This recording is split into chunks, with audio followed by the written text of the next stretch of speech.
ArsenalFanTV, what did you make of it today? Second time lucky. Today I think we were fantastic in the second half. First half we started off well, and then as soon as they scored we started sitting back. But when we came through in the second half, I was really impressed with the new third team. That was more or less a third team. The third team that we put out, I was really impressed with them. They were defending better than the first team. There was one occasion where United had an attack. It was right on our box, and I saw players putting their body on the line, blocks going out. I ain't seen that enough at Arsenal this year. Yep, definitely. Especially away from home. Yep, Maitland-Niles, sorry. I'm being like you there, say Maitland-Niles. Yeah, Maitland-Niles, right. He was fantastic today. If we saw him previously in the season, he was playing left wing back, and that's not his position. That's one problem we've had this season, is playing players out of position. But today he was in that CDM role alongside Xhaka, and Xhaka was the captain, but he was making Xhaka look like the younger person. And the thing is, for the goal, right, Xhaka, if you look at it, you'll see on Match of the Day tonight, Xhaka was meant to be tracking Pogba's run, and if he tracked Pogba's run, that goal would have been nullified, right? Yeah. Well, a big chance that it might have been nullified.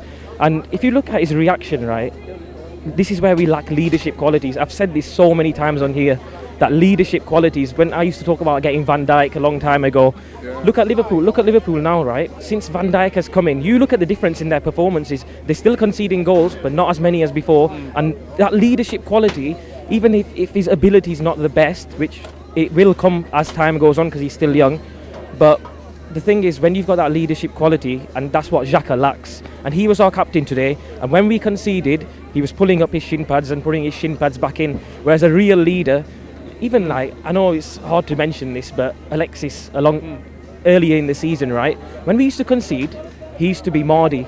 But if you look at like the likes of Lacazette, for example, they clap when we concede, they try to fire players up. Even Mustafi, he's not the greatest defender at the moment, but when we concede, he definitely gets our players going, and that takes us on to Thursday.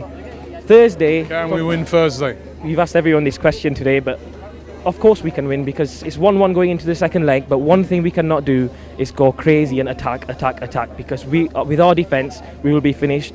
For me, it's going to be a really intriguing game, isn't it? Because Atletico by nature, they're very defensive, so they'll know that, you know what, keep it, let's just keep it tight.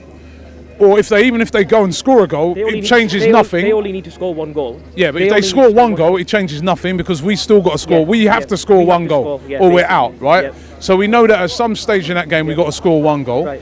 Then if we score two goals, they're in, then they got to get free. So it's going to be a really intriguing goal. But we got at some stage, we're going to have to go for it, and that's why I'm wondering, does Mkhitaryan have to start that game because he's got a goal in? Right. This is where the game plan comes in, right? For me, in that game we go three at the back with two wing backs, because it's been proven this season when we played against Spurs at home, for example, when we were playing three at the back with Mustafi in the middle, Koscielny alongside and Monreal alongside him, and Kolasinac and Hector Bellerin out wide, right?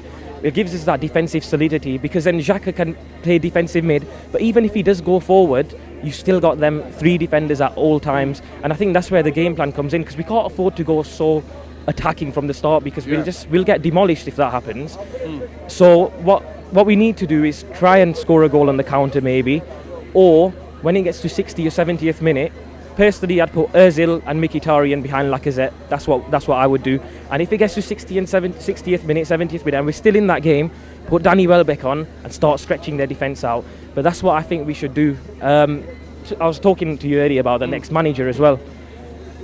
It's a matter of, our fan base at the moment is a fan base that needs healing. It's like a wound. And to get someone in like Brendan Rodgers, it's just adding more salt to the wound. You're going to need someone who's going to bring the fans together, innit? We need someone who's going to bring the fans together, and Allegri's the man for that job. Or Luis Enrique. But Enrique wants £200 million transfer budget a year and 16 million in wages. That isn't happening. And like you said, we've been hearing about Allegri wanting to stay and whatever, but he's bound to be saying that, because he's obviously under contract. He's not allowed to say, I've expressed my interest in Arsenal. So I think it's a matter of, Gazidis has said in his press conference, he's the main man now, and it's a matter of bringing in I think for them, they want to integrate what we saw today, them young players, into the first team. Gazidis has said that. So he wants a man that's maybe less experienced, because obviously Enrique will want to buy this man, this man, this man, and none of the young players will come through. So I think it's a matter of, I think these guys, they're looking at Vieira or Arteta, which for me personally, it's not a good idea. It's not a good idea. I also think it could be a German manager. You think? Watch this space. That's what I was going to say next. You heard it here first. With Mislintat, right? He's already looking at German players. But the thing is, do we bring in the likes of Socrates or Meyer or Leno, the keeper? Do we bring them in, or do we wait for a manager to come in? And it has to get to a matter of point where Sahili, he becomes the director of football. Mislintat scouts the players. We sign it off, and we get whoever we want to buy. But the last thing I want to say is we are a massive potential, but will the board invest their money? If we start selling the likes of Aaron Ramsey and Hector Bellerin, then it's going to be a massive problem, because we're going to start declining before we even start investing, and that automatically bumps up the price of the players. I'm sure by the time my next game's Huddersfield, by that time we'll have a better indication of who the manager might be. Like you said, it might even be a German manager. We'll see what happens. But yeah, overall, I wasn't expecting to win today, and they did put in a great shift, so I can't really complain. Right. So I'll bring on Thursday, and let's hope we can win on Thursday. It's Robbie here. I'm on the set of the Real Football Fan Show. We're about to get things cracking. You ready for this? Oh yeah.